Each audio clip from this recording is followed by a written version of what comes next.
Hello, everybody. Today, we're going to take a look at the Accident Investigation Board report of the F-16 crash in Beauregard Parish, Louisiana, during an exercise with the Oklahoma Air National Guard. Luckily, there were no fatalities, so we're just going to see what kind of lessons learned we can get from this mishap. 3, 2, 1, flight off.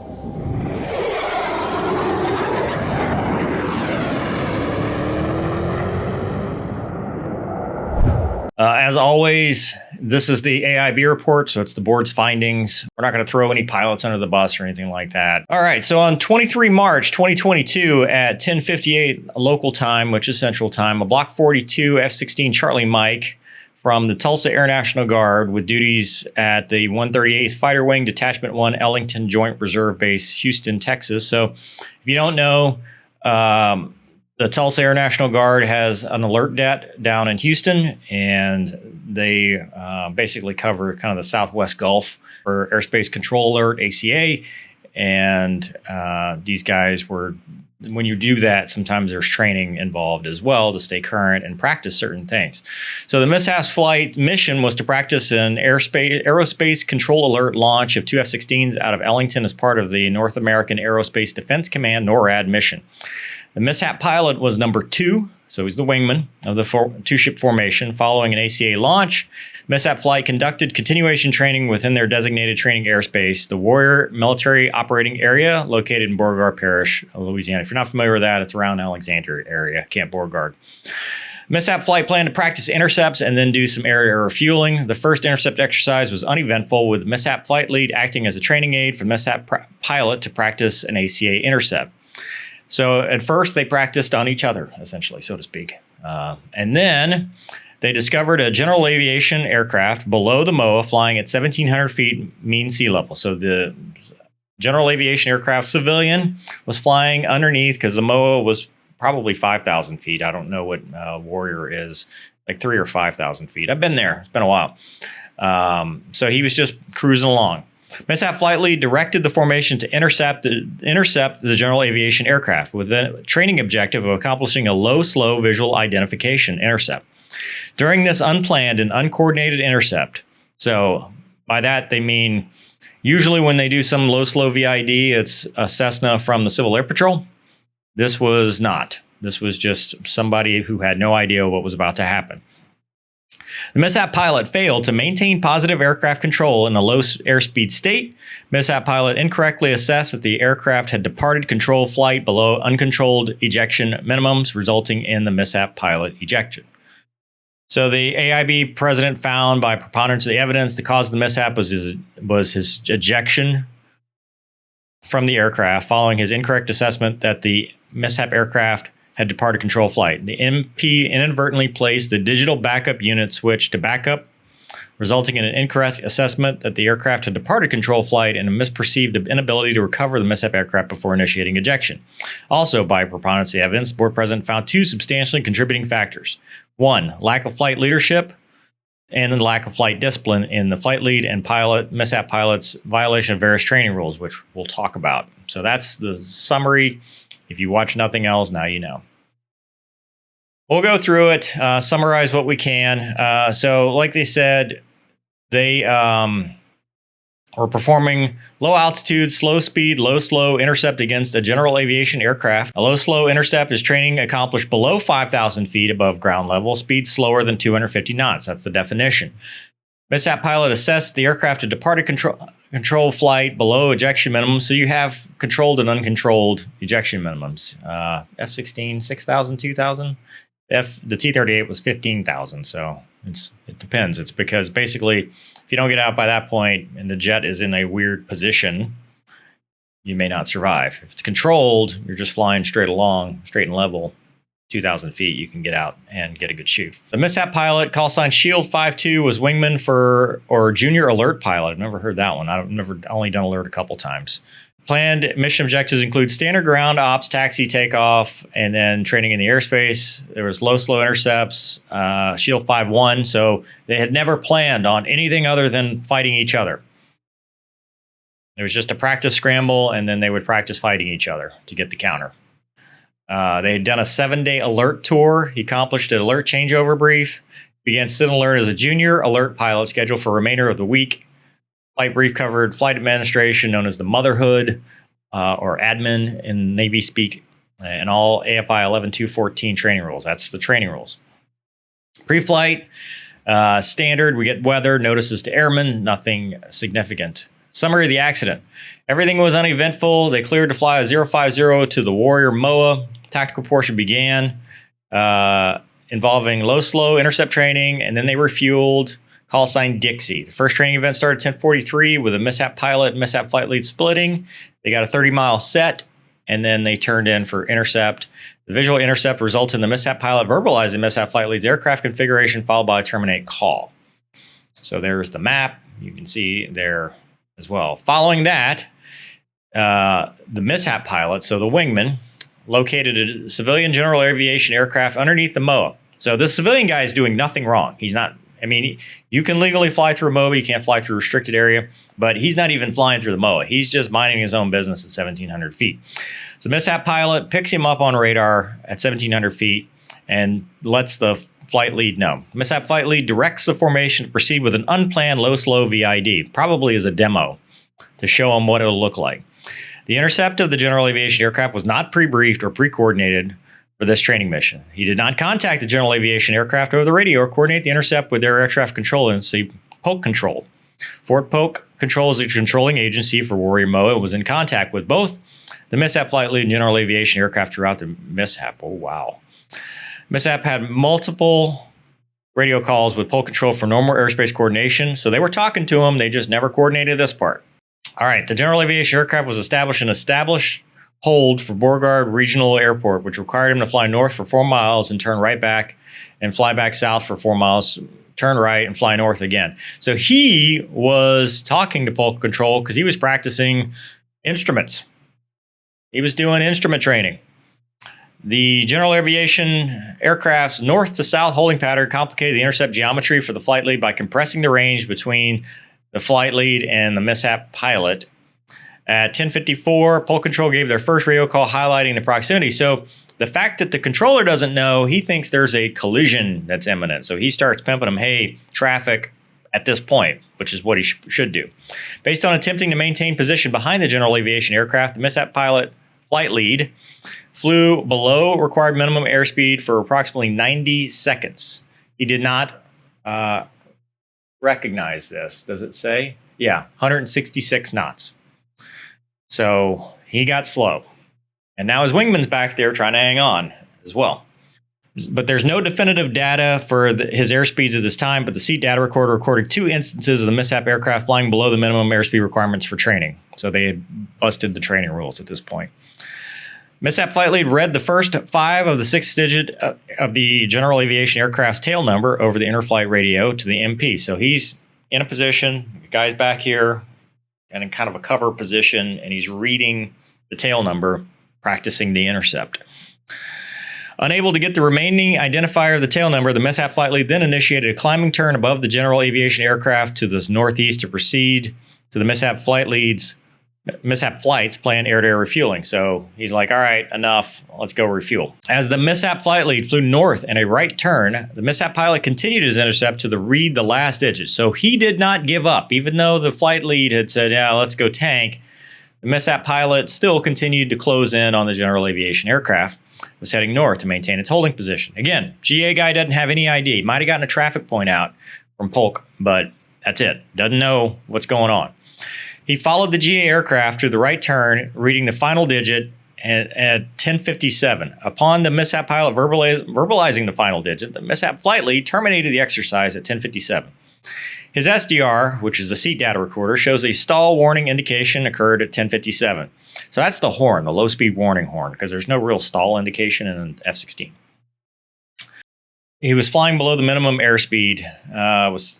At the time, the mishap aircraft was approximately 300 feet above the general aviation aircraft, as opposed to the 1,000 feet when required when executing an intercept from the side or front. Mishap pilot testified that because he had completed the intercept and was climbing an altitude above the general aviation aircraft, he went to raise the trailing head flaps by flipping the alt flap switch from extend to norm.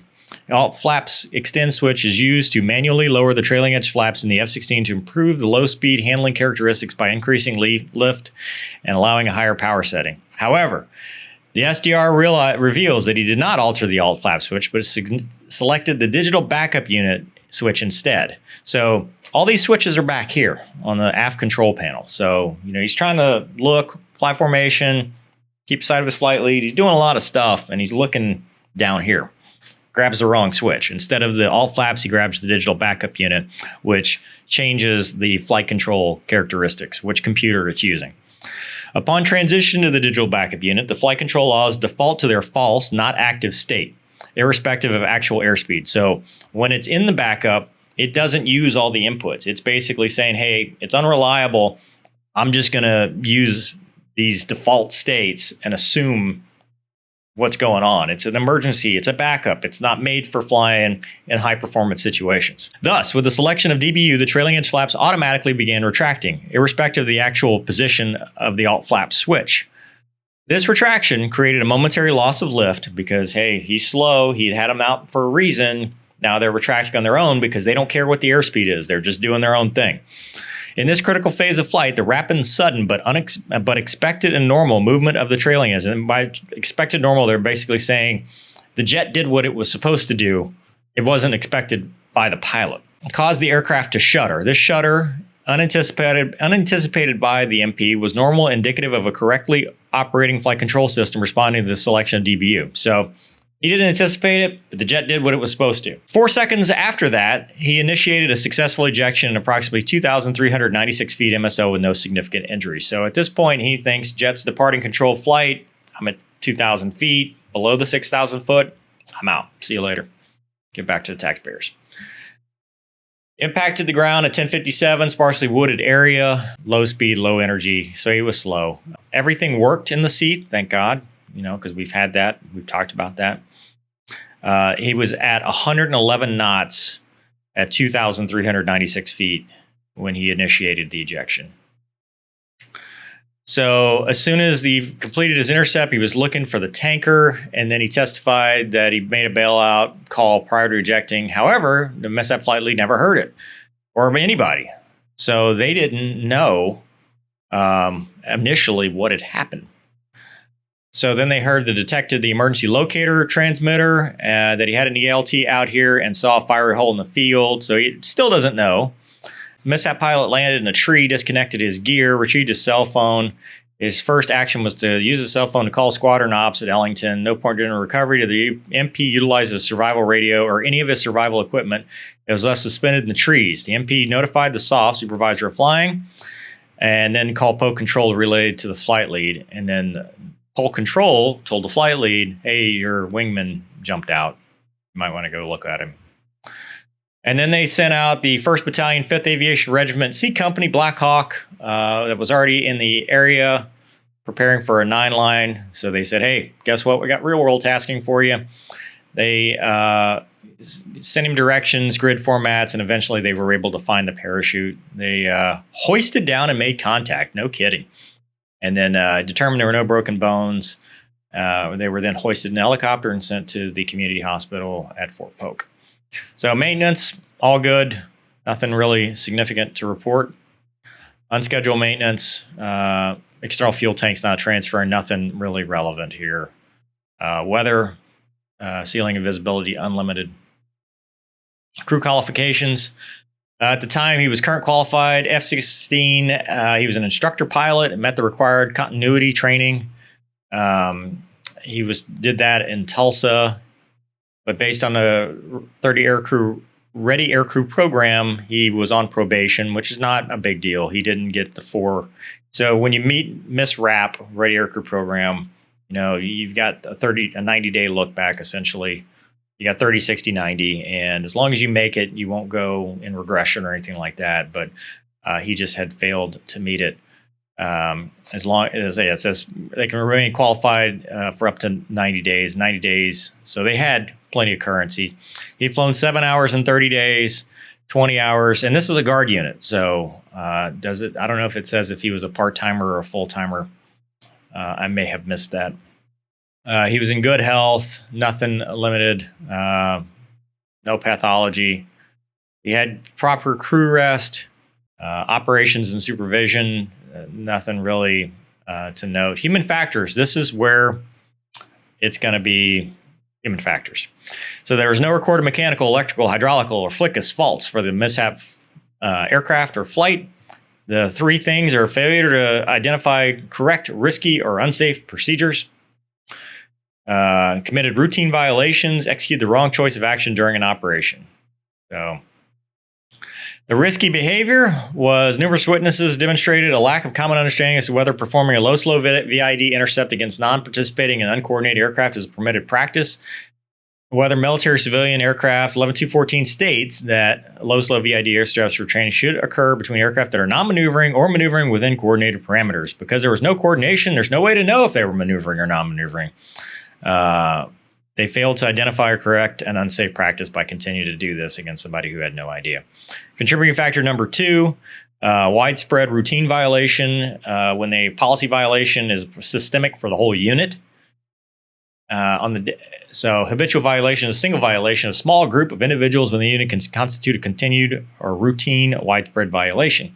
On the day of the mishap, throughout the course of the intercept, there were multiple violations at AFI 11214, which is our training rule. Fighter and trainer aircraft acting as training aids shall be non-maneuvering. Demonstrating coordination must take place between the fighters and the aircraft prior to using such as training aids. No coordination took place. Consequently, no coordination was relayed to the general aviation aircraft to remain non-maneuvering. So they have rules, maneuvering versus non-maneuvering. Well, you don't know if the dude's going to maneuver. He's holding. He's actually maneuvering. Consequently, let's see.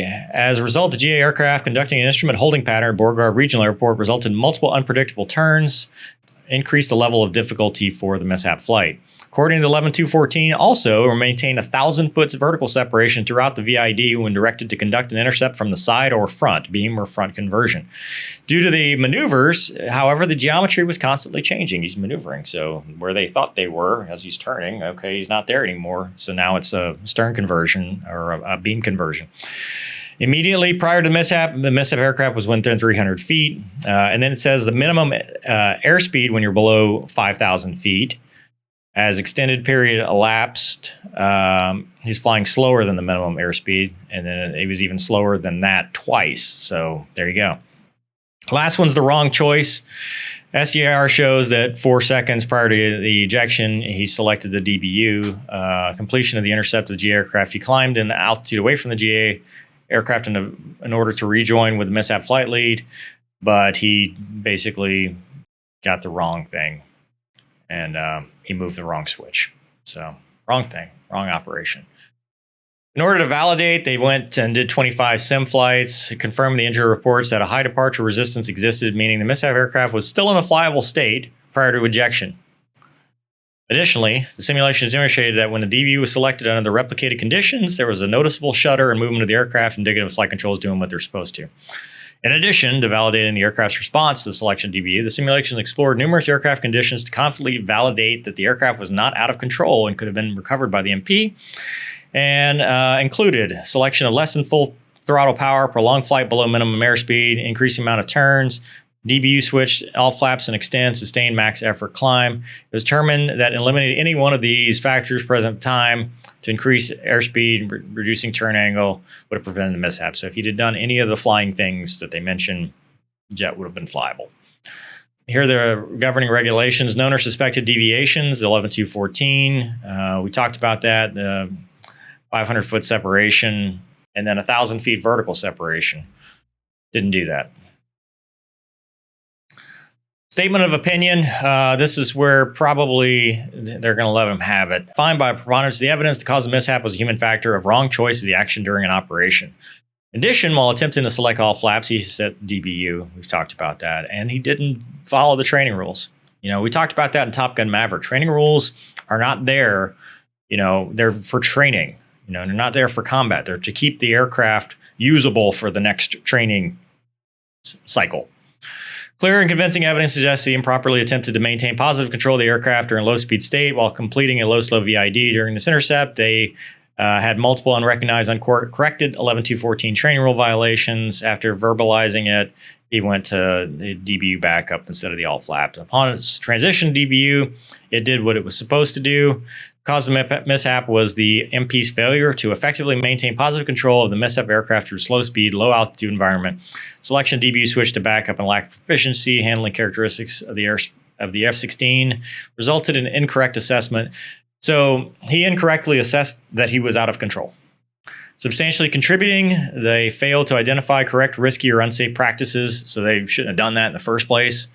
They violated training rules. They were both instructor pilots. They should have known better, that they shouldn't have gone too slow, too close, and uncoordinated with the general aviation aircraft. I find that it was incorrect assessment that he departed control flight. He jumped out of a perfectly good airplane. That he had the wrong switch actuation, and that there's some lack of flight leadership and lack of flight discipline because he never should have been in that situation in the first place. What do we learn? We talked about this in the Top Gun Maverick breakdown. Training rules are there to keep you safe and to keep you from making mistakes that potentially lose the aircraft. So this is one of those things where at some point somebody in the formation just said, hey, is this a good idea? Now they talk about, some people, they didn't know whether it was bad or whatever. So yeah, that's going to be corrected and it's never going to happen again. So that part sucks. If it was something that was institutional where, it was kind of common practice, they didn't really, it's kind of gray area, if you will. But in this case, all it was a mistake, right? Reaching over, grabs the wrong switch, flips that. The jet does what it's supposed to, but he's not anticipating the reaction. So he doesn't think the jet should do that because he's thinking, I just put the alt flap switch back to norm. So I should be okay. The jet should still be doing its thing. And instead, it didn't because it went to digital backup. So it retracted the flaps. He lost lift. He's like, oh, something mechanical's happened. I'm departing control flight. I'm only at 2,000 feet. I got to go. Preservation, self-preservation. It's one of those things like you can't fault somebody. There's like seconds to figure that out. Right? Less than seconds. So if he's at 2,000 feet and he thinks the jet is no longer doing what he wants it to, then yeah, you got to get out. Problem was that wasn't the case, but there really wasn't enough time to figure it out either. So, and then not talking on his survival equipment, letting his flight lead know, it's kind of a foul too. But the important thing is no loss of life. The jet is the jet. It's going to be what it is. But definitely some lessons learned out of this one. So anyway, let me know in the comments what you think. Again, but for the grace of God go I. We can all make mistakes. We all learn from mistakes. Nobody's perfect. So hope you guys got something out of this. Thanks for watching. We'll see you next time.